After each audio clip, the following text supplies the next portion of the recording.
Assalamualaikum warahmatullahi wabarakatuh. Halo guys, di sini saya akan mempresentasikan implementasi asesmen adaptif berbasis AI di universitas swasta. Pertama-tama di sini ada latar belakang. Latar belakang pertama, tes tradisional memberi soal sama untuk semua mahasiswa. Yang kedua, soal yang terlalu mudah atau terlalu sulit bisa menurunkan validitas penilaian. Untuk yang ketiga, di sini ada AI memungkinkan penilaian yang menyesuaikan kemampuan tiap individu. Yang keempat, penting bagi kampus untuk meningkatkan akurasi dan efisiensi asesmen. Selanjutnya, di sini saya akan memberikan pengertian asesmen adaptif berbasis AI. Asesmen adaptif berbasis AI adalah sistem penilaian yang menyesuaikan tingkat kesulitan soal mengikuti kemampuan siswa. Sistem ini tidak memberi soal yang sama untuk semua orang. Tujuannya untuk menemukan tingkat kemampuan mahasiswa secara lebih tepat. Hasil akhirnya bukan sekedar nilai, tetapi gambaran yang lebih akurat tentang materi apa yang sudah dikuasai dan materi apa yang masih perlu diperbaiki.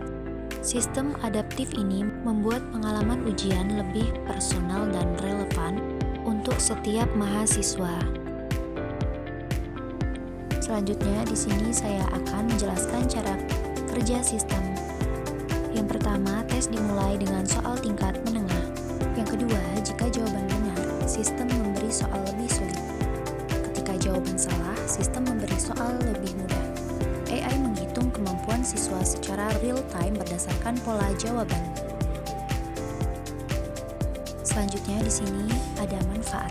Manfaat untuk dosen yang pertama adalah mendapat laporan otomatis secara langsung.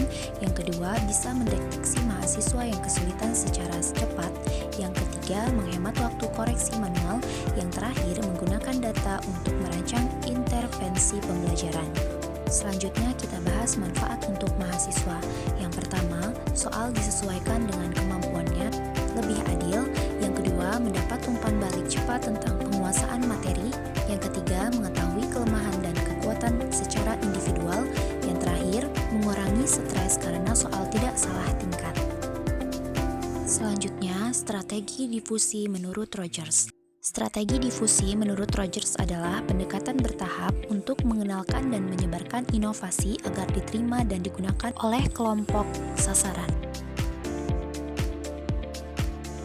Selanjutnya di sini ada tahap knowledge. Universitas memberi informasi awal agar dosen dan mahasiswa mengenal inovasi yang akan diterapkan. Yang pertama, material informasi seperti brosur digital atau modul online. Yang kedua, workshop dan webinar pengenalan. Yang ketiga, sosialisasi konsep asesmen adaptif ke dosen dan mahasiswa. Selanjutnya di sini ada tahap persuasion. Universitas membentuk sikap positif dengan menunjukkan manfaat dan demo penggunaan sistem. Yang pertama, demo sistem live untuk dosen dan mahasiswa. Yang kedua, menampilkan testimoni dari pengguna awal atau pilot project. Yang ketiga, diskusi dan forum tanya-jawab untuk mengatasi keraguan.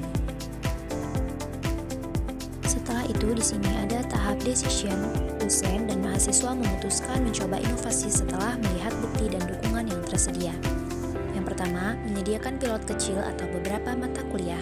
Yang kedua, simulasi tes adaptif untuk mahasiswa. Dan yang terakhir, dukungan teknis khusus selama masa percobaan. Selanjutnya, di sini ada tahap implementation. Universitas mulai menerapkan inovasi dalam kegiatan nyata dan memberi pendampingan teknis. Yang pertama, integrasi sistem ke LMS kampus. Yang kedua, pelatihan lanjutan untuk dosen. Dan yang terakhir, pendamping teknis ketika sistem mulai digunakan untuk asesmen asli. Untuk tahap terakhir, di sini ada tahap confirmation.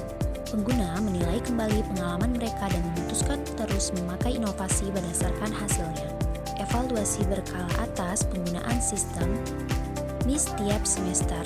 Yang kedua, kumpulkan umpan balik dari dosen dan mahasiswa.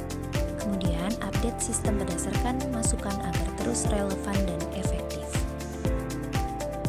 Selanjutnya, kesimpulan. Sistem asesmen adaptif berbasis AI membantu kampus menghasilkan penilaian yang lebih akurat dan relevan. Penerapannya membutuhkan strategi difusi yang terencana agar dosen dan mahasiswa dapat memahami, menerima, dan menggunakannya dengan nyaman. Jika setiap tahap berjalan baik, inovasi ini dapat meningkatkan kualitas pembelajaran dan mendukung intervensi yang lebih tepat bagi mahasiswa. Jadi, itu tadi hasil dari presentasi saya. Terima kasih dan sampai jumpa di video selanjutnya.